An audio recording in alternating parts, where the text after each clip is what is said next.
శ్రావణ మాసంలో వచ్చే మంగళగౌరి వ్రతం యొక్క ప్రత్యేకత ఏమిటో వివరిస్తారా? శ్రావణ మాసంలో విశిష్టత కలిగినటువంటి శ్రావణ మంగళవారాలు, శ్రావణ శుక్రవారాలు. శ్రావణ మంగళ గౌరీ వ్రతం అనేటువంటిది ప్రధానంగా స్త్రీలు ఎక్కువగా ఆచరించేటువంటిది. అందులో వివాహితులైనటువంటి స్త్రీలు 5 ఏళ్ళు వరుసగా ఇది చెయ్యాలి. మొదటి ఏడాది పుట్టింటిలో చెయ్యాలి మంగళగౌరీ వ్రతం, మిగిలిన 4 ఏళ్ళు అత్తవారింట్లో చెయ్యాలి అని ఒక సంప్రదాయం. ఈ ఏళ్లలో కొన్ని విషయాల్లో మార్పులు ఉండొచ్చు. మొత్తానికి మాత్రం స్త్రీలు మంగళగౌరీ వ్రతం ఈ శ్రావణ మాసంలో ఏవైతే వారికైతే నిషేధ సమయాలు ఏవైతే ఉన్నాయో అవి రానప్పుడు మంగళవారాల్లో తప్పనిసరిగా ఈ మంగళగౌరీ వ్రతాన్ని అందరూ చెయ్యాలి. ఎందుకు చెయ్యాలి? శ్రావణ మాసంలో మంగళవారం నాడే ఈ మంగళగౌరీ వ్రతం ఎందుకు చేస్తారు? ఇది మనకి ప్రశ్న. ఎందుకనంటే పూర్వకాలంలో ఒక గొప్పవాడైనటువంటి మహారాజుకి ఒక అందమైనటువంటి ఆడ శిశువు జన్మించింది. ఆ బాలిక చిన్నప్పటి నుంచి కూడా అమ్మవారంటే చాలా విశేషమైనటువంటి ఆరాధన కలిగి ఉండేది. అంటే ప్రహ్లాదుడి కనుక మొత్తం ఉదయం నుంచి రాత్రి వరకు కూడా ఏ రకంగా విష్ణువుని ఆరాధించేటువంటి వాడో, ఈ అమ్మాయి కూడా గౌరీదేవి అంటే విశేషమైన ఆరాధన ప్రకటించేది. అమ్మా నాన్న కూడా చాలా సంతోషించేవారు. ఇట్లా ఉండగా ఆ అమ్మాయి యొక్క నిష్కల్మషమైనటువంటి ఆ భక్తికి గౌరీదేవి చాలా మెచ్చుకొని, అమ్మా నువ్వు మంగళగౌరీ వ్రతాన్ని నువ్వు ఆచరించు, ఇలా ఆచరిస్తే నీకు గండం తొలగిపోతుంది అని ఆవిడికి స్వప్నంలో చెప్పిందట అమ్మవారు గౌరీదేవి.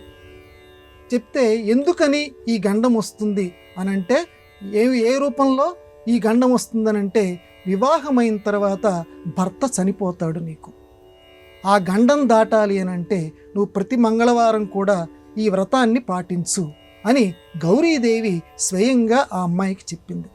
అందువల్ల వివాహాత్తు పూర్వమే ఆ అమ్మాయి మంగళగౌరీ వ్రతాన్ని ప్రారంభించింది. వివాహం అనంతరం కూడా, వివాహం జరిపించిన తర్వాత ఈ అమ్మాయికి తెలిసిపోయింది నీ భర్త చనిపోయేటువంటి అవసరం వస్తుంది, నీ గౌరీ వ్రతాన్ని గనక నువ్వు నిష్ఠగా గనక చేస్తే ఆ యొక్క ప్రభావం నుంచి నువ్వు తప్పించుకుంటావు అని అమ్మవారు చెప్పిన మాటల్ని విశ్వాసంలో ఉంచుకొని వివాహమైన తర్వాత చాలా జాగ్రత్తగా ప్రతి నిమిషం కూడా భర్తని జాగరూకతతోటి చూస్తోంది.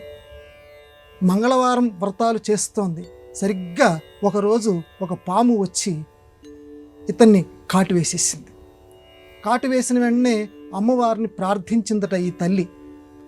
ప్రార్థన చేసి, అమ్మా నేను మంగళగౌరీ వ్రతాలు చేస్తున్నాను కదా అని అంటే, అవునమ్మా ఈ గండం నుంచి తప్పించడానికి నేనే నీకు చెప్పాను, కానీ కర్మని ఎవరూ తప్పించుకోలేరు కదా, అందుకని కర్మ ప్రకారం పాము వచ్చి కాటు వేసింది, ఇప్పుడు మళ్ళీ విషాన్ని నేనే తీసివేస్తున్నాను నీ యొక్క పూజా ఫలితం వల్ల అని చెప్పి ఆ భర్తని మళ్ళీ పునర్జీవితుణ్ణి చేసిందట తల్లి.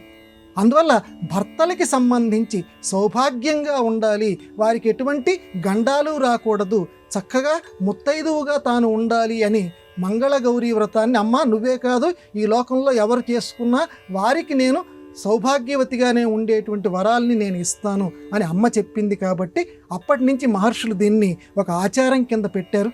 అందులో శ్రావణ మాసంలో లక్ష్మీదేవి జన్మించినటువంటి శ్రావణ శుక్రవారం నాడు పుట్టింది అని మన నమ్మిక, మహర్షులు చెప్పింది. కాబట్టి శ్రావణ మాసంలో మంగళవారాల నాడు తప్పనిసరిగా ఈ వ్రతాన్ని ఆడవాళ్ళందరూ ఆచరించండి, చక్కగా దీర్ఘ సుమంగలిగా వాళ్ళందరూ ఉండండి అని చెప్పి పెద్దవాళ్ళు ఒక ఆచారం కింద దీన్ని పెట్టారు. అందులో వివాహితలు తప్పనిసరిగా దీన్ని పాటించమన్నారు. చాలామంది పాటిస్తున్నారు. అందరూ కూడా మంగళాలు పొందెదరు గాక.